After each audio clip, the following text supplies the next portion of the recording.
It's the Lakes area's most wanted. We are cleaning up the criminals in our area and need your help. Have you seen any of these people? Michael Wayne Stevens, age 25. He's 6 feet 1 inches tall, 307 pounds with hazel eyes and brown hair. He's wanted for felony burglary. Dwayne Lee Lilienthal, age 31. He's 5 feet 7 inches tall, 140 pounds with blue eyes and brown hair. He's wanted for gross misdemeanor traffic violations. Karina Louise DeGroat, age 20. She's 5 feet 5 inches tall, 130 pounds with brown eyes and brown hair. She has 2 warrants for misdemeanor theft by issue of worthless checks. Jacob John Duran, age 25. He's 6 feet tall, 165 pounds with blue eyes and brown hair. He's wanted for gross misdemeanor 3rd degree DWI. The Lakes area's most wanted. We're cleaning up the streets. Remember, if you see any of these people, do not approach them. Call your local law enforcement office.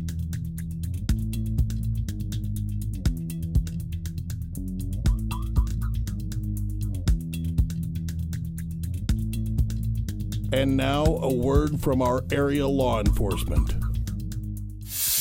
One of the things that we're asked most frequently is for an opportunity to see the inside of a police car. Our oldest car right now is a 2000 Ford Crown Victoria Police Interceptor, which I drive, and that happens to be the car that we're in today. It has 102,000 miles, and typically the patrol life of a car is about 110,000 miles maximum. I've made it a practice to drive the oldest car in the fleet because not much of my driving involves high speeds or emergency driving, and I want my officers to have my good equipment. So I'll point out a few things that you're going to find in every one of our squad cars with very little variance involved. Each of the cars is equipped with a radar unit for detecting speed. We happen to use a brand called Genesis. It's a very flexible platform. It clocks speed when you're moving or stationary.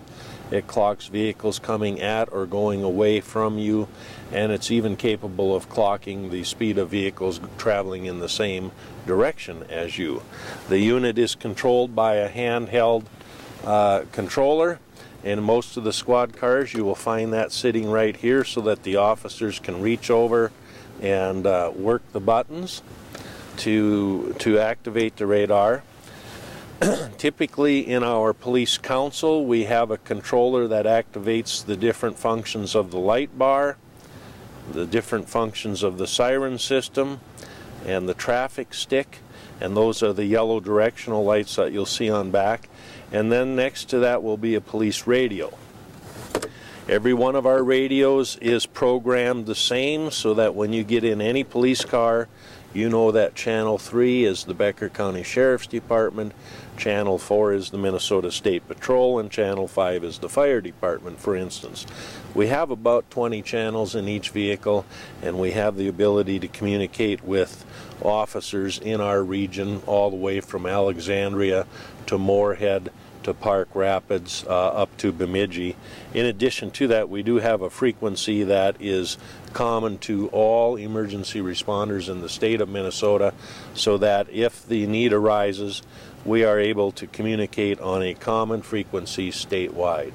Each of the cars is, of course, equipped with a cage that separates our prisoners from the officer, providing for the officer's safety.